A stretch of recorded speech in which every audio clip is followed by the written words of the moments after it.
Jaden, you've done statistically what very few people have done in this world. You found land, you got it under contract.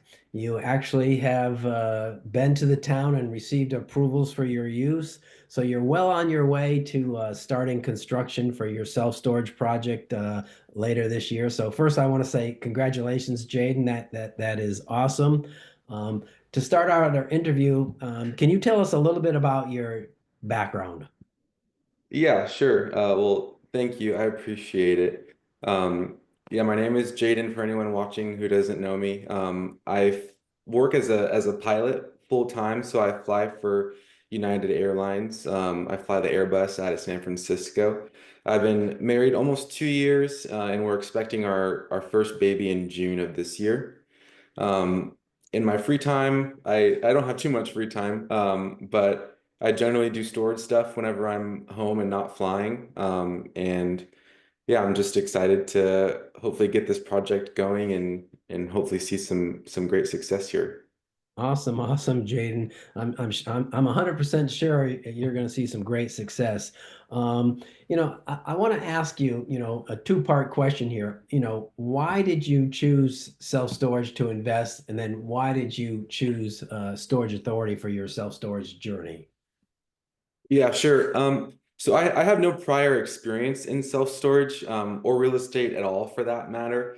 But since I was young, I always had the goal of building and operating a business of my own. So I really have been attracted to the idea of working for myself, of having, flexibility and financial freedom and some assets that I can pass down to my children one day. A couple years ago, I was just researching different types of real estate investments that were popular, and I came across self-storage.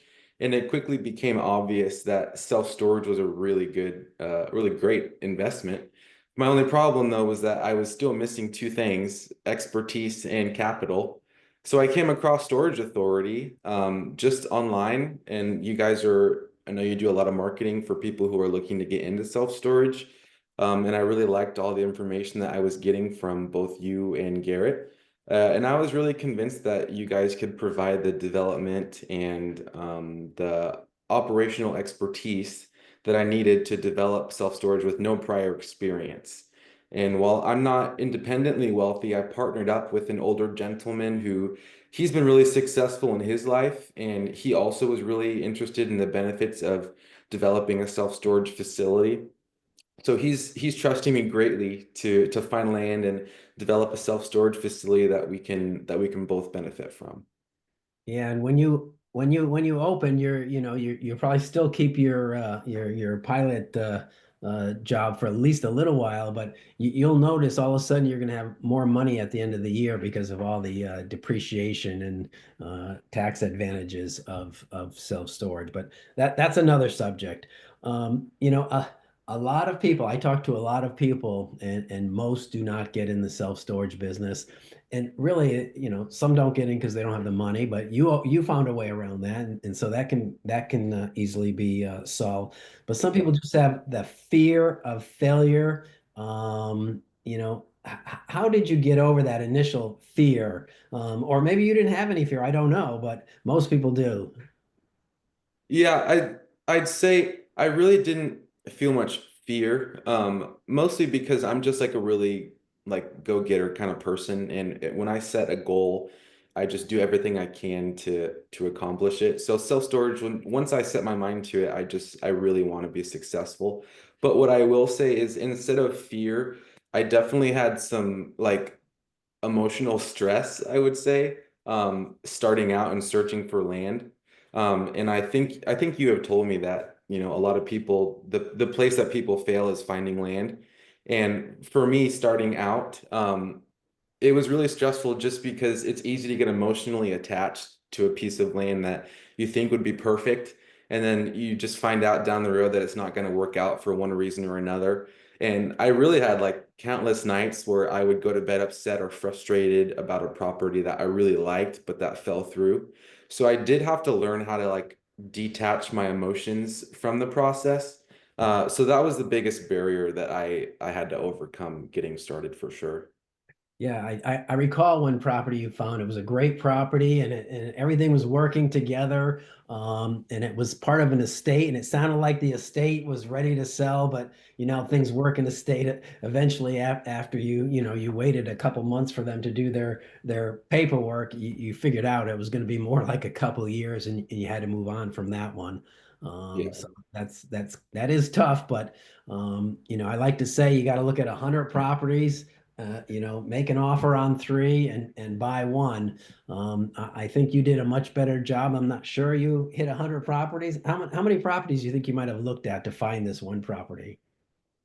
Um, a lot. Probably probably at least 10 that I really thought could work. Yeah. I probably called on, more than 50 though. Okay, awesome, awesome. You're unique in that you found a property, a couple of states away or more than a couple of states away. Was that by choice, by design? How did you accept that travel? Can you tell us a little bit about that? And then after another part is how you actually found this piece of property. Yeah, excuse me. Yeah, so my business partner and I were both pilots, and he has a plane that allows us to access like the Western US a lot more efficiently than taking the airlines. So we kind of set out with the goal of finding a property that has the best numbers, not necessarily the closest to us. And living in California, just with the land prices, it's really tough to find a deal here that works because everything is so expensive. Um, and I've looked at properties in California, and there's a couple that could have worked, but ultimately we just never found anything here. The one that we did find is in Albuquerque, New Mexico, and it's in like a growing part of town that it's partially undeveloped, but it's also situated next to an established neighborhood, and there's kind of a lot of development directly adjacent to it. The way that I found this land specifically, it's actually funny. You had mentioned going back to places that you've searched in the past, and Albuquerque weirdly was the first place I ever looked for land. And I found a piece of property back then, which was probably like a year and a half ago, that didn't work out. But about a year ago, I looked back in Albuquerque and I found a piece of property for sale that was right down the street from the one that I originally was looking at. And I wouldn't have found that if I hadn't gone back. But the way that I kind of tackle finding land is I look for places that the rates are desirable. So, we say, I think you say like $1.60 or minimum. I was looking for, $1.80 minimum a square foot. And I found this part of Albuquerque that is pretty underserved by self-storage specifically.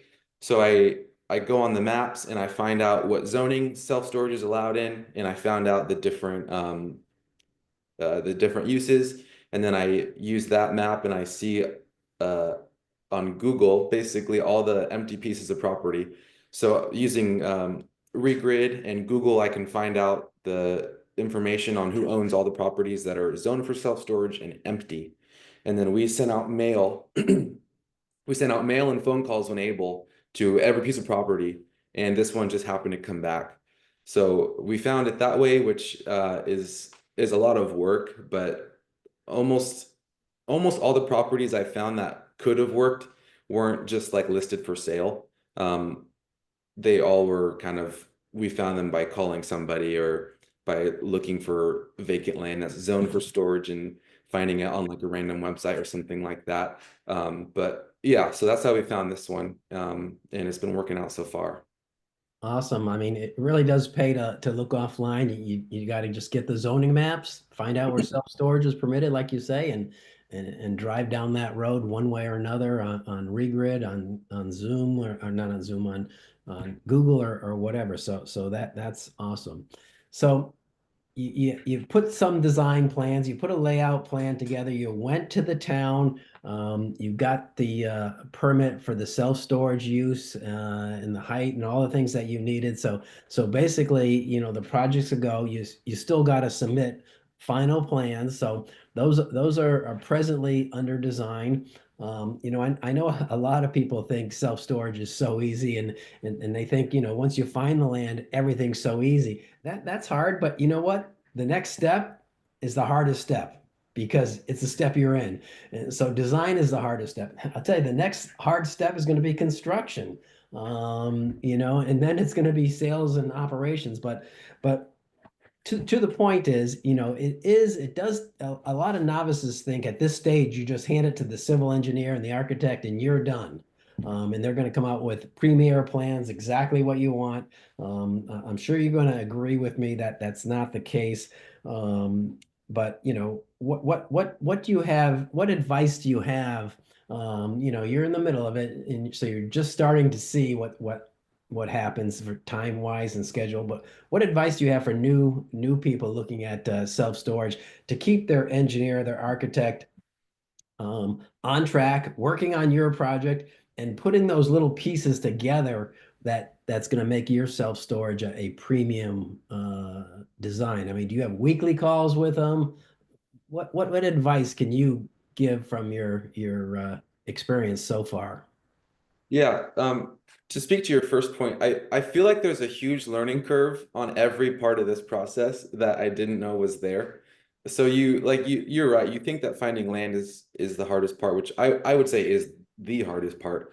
But there's still like so many other things that I run into every week that I didn't know how to handle until I do. And it really makes me like it makes me want to do self-storage again after this one just because of how much I had to learn to do the first one.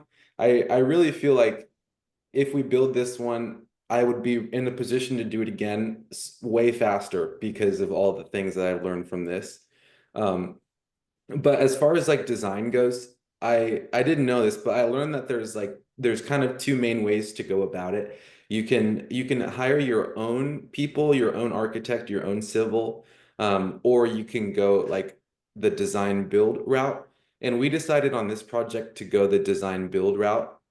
Given the size of the property, which I guess I didn't talk about that, but it's 5.8 acres and it's a square and it's on a main road with a housing development to the north and houses being built to the east and the south. Because of the kind of like I guess the environment in Albuquerque and the grading of the property, we decided that it was going to be better for us and cheaper actually to build a multi-story facility instead of two single-story buildings that we originally wanted to. So we're building a fairly large two-story facility that's 120,000 gross square feet and about 89,000 rentable square feet. And this is a pretty big project. And we decided that going the design build route with an experienced team of people is best for us. So I'm working with a company called Arco Murray, and they've been great. And they give me a project manager for the project, and then they have a national architect, but it was really important to me that all the other people are local. So we actually went through and interviewed four different civil engineers that were in Albuquerque, that knew what was under the ground, that knew how the volcanic rock was out there, and we found a really great civil. So I'm working with the company that is helping design and ultimately build the facility, but I have as much input as I want. So we have weekly calls, and I'm able to review all the plans and everything that comes back from these guys. So if anything, they really just help me stay on track with everything and make sure that I don't miss anything. Because on a facility that's this size, it definitely can really hurt you if you miss something. So and Mark, as you know, I send you stuff all the time, but they've been really great at anytime they get something back from the civil, they'll CC me on it so I can see all the emails going back and forth.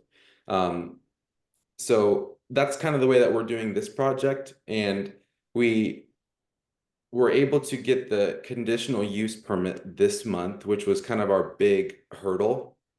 The use here was self-storage had a conditional use, so it should be allowed, but you have to get it through the city. So we hired like a local planning firm that they work with the city all the time and they're really familiar with everybody, and they helped us notify the neighborhood and submit the documents correctly, and we got through on the first try. So that was really important for us. But to answer the back end of your question, I would just say that like weekly meetings are really important.